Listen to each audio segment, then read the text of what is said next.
Olá, nosso programa é apoio técnico a pequenos avicultores do Oeste Catarinense, coordenado pelo professor Dr. Marcel Manete Boiago, cujos bolsistas são Lucas Mate Panis e eu, Paulo Vinícius de Oliveira. Então, sobre a avicultura no Oeste Catarinense, as agroindústrias elas cresceram e a produção hoje é em larga escala. E alguns produtores que não se adequaram e não deixaram os aviários mais tecnológicos, eles acabaram saindo do ramo da produção comercial de frango de corte, por exemplo. E daí essas instalações elas acabaram ficando paradas. Porque cada vez mais tem uma exigência quanto às instalações, e isso acaba gerando abandono das atividades desses galpões. Sendo que a gente sabe que eles podem ser reutilizados para a produção de frango e galinha caipira. E não precisa ser somente a área da avicultura, esses galpões para o uso do frango e galinha caipira. Pode ser outros tipos de instalações também, que sejam de ramos diferentes. Porém, eles têm que estar parados, né? E assim eles podem ser adaptados para a produção de frango e galinha caipira. Então, por que criar frango e galinha caipira, né? Primeiro que o investimento ele é baixo, a gente consegue adaptar instalações que estão paradas na propriedade, a compra dos pintinhos ela é relativamente barata, o custo com a alimentação é baixo, o abate e comercialização é facilitado, conseguindo a liberação nos órgãos competentes, mas para tudo isso a gente tem que ter um planejamento, né? Saber como e onde vender.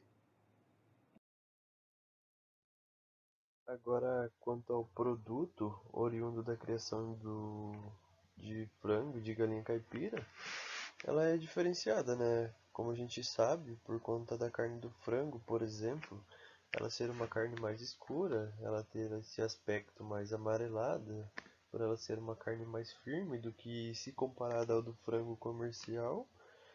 E também o ovo, ele ter a gema mais amarelada, puxando para um laranja, né?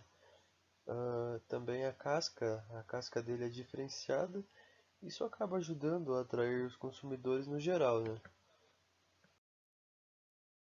Então, o objetivo do programa é levar assessoria técnica, né, a pequenos produtores. Esse projeto está em atividade desde 2014, na forma isolada.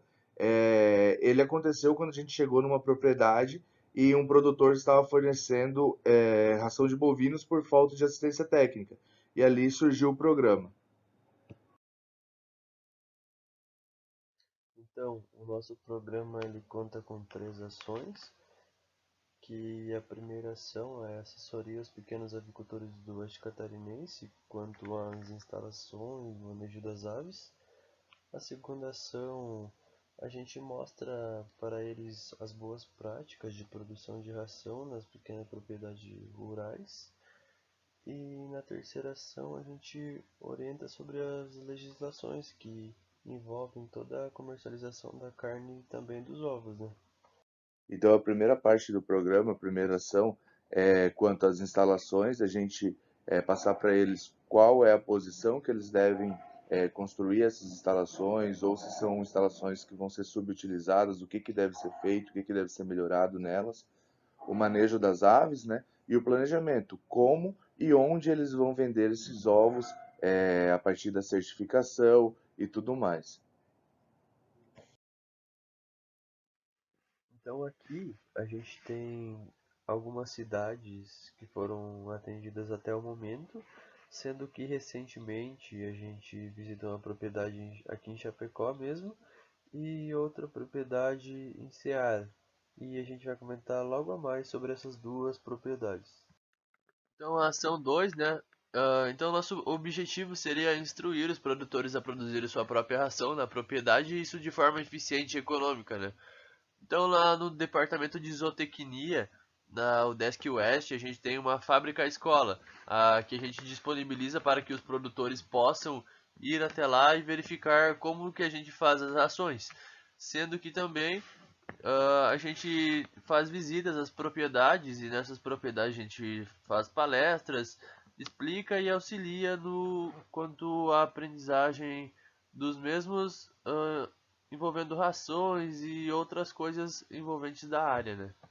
Então, o enfoque é a gente passar para o produtor a qualidade dos ingredientes que eles têm, a qualidade da mistura que eles vão fazer, o custo da produção deles e os ingredientes que eles podem utilizar alternativos e quais as limitações.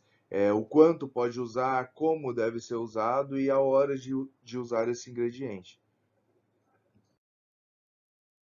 Então, na terceira ação, o objetivo nosso seria garantir a qualidade e aumentar as possibilidades de comercialização a partir da certificação sanitária dos produtos produzidos, né? Explicar para o produtor o que seria inspeção sanitária, como proceder, quem ele tem que procurar, entre outras instruções.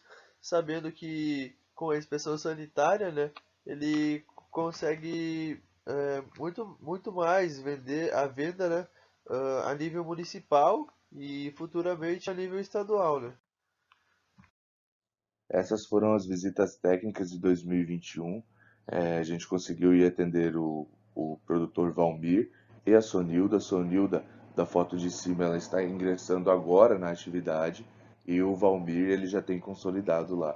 O Valmir já está tendo um retorno de R$ 3.500 mais ou menos por mês, né? Às vezes um pouco mais. E a Sonilda está pensando em iniciar com 100 galinhas e o nosso cálculo para ela, a estimativa, é de um ganho de R$ 500 mensais com 100 galinhas. Agora, quanto aos custos e lucratividade, nós conversamos com o Valmir na propriedade dele e hoje ele está conseguindo lucrar na base de R$ 3.500 mensais com 680 galinhas, né? Sendo que os custos de produção deles são baixos, mesmo com o aumento dos insumos, ele está conseguindo ter um custo baixo por conta de produzir a própria ração. Agora, quanto à assistência técnica, a assistência técnica ela aumentou, né? Com isso a gente acabou conhecendo a Nilda, que é uma futura produtora que nos encontrou pelo contato de uma moça que trabalha na Epagre. E então eles decidiram que vão começar a produção com apenas 100 galinhas e com essas 100 galinhas eles vão ter o lucro de R$ 500 e o galpão deles está em fase de construção agora. Então, para as considerações finais, né? Essa atividade ela é rentável, ela dá lucro, ela tem carência técnica na atividade. Agora a gente consegue suprir, mas muito pouco ainda, né? Porque muitas pessoas ainda têm carência de técnica. Muitos têm medo de investir, mas depois que investem, normalmente eles dobram a sua produção, eles investem o dobro, porque é rentável, dá lucro e hoje ovo e frango caipira é muito procurado e muito apreciado pelo consumidor. E o número de produtores na nossa atividade está em crescimento, como mostrou ali a Sonilda buscando a gente também. Eu gostaria de agradecer ao UDESC, que é uma universidade pública e gratuita e de qualidade, né, pela oportunidade da gente estar aqui apresentando o nosso trabalho, e ao nosso grupo de estudos OGIAV, que auxilia em todos os projetos dentro e fora da faculdade.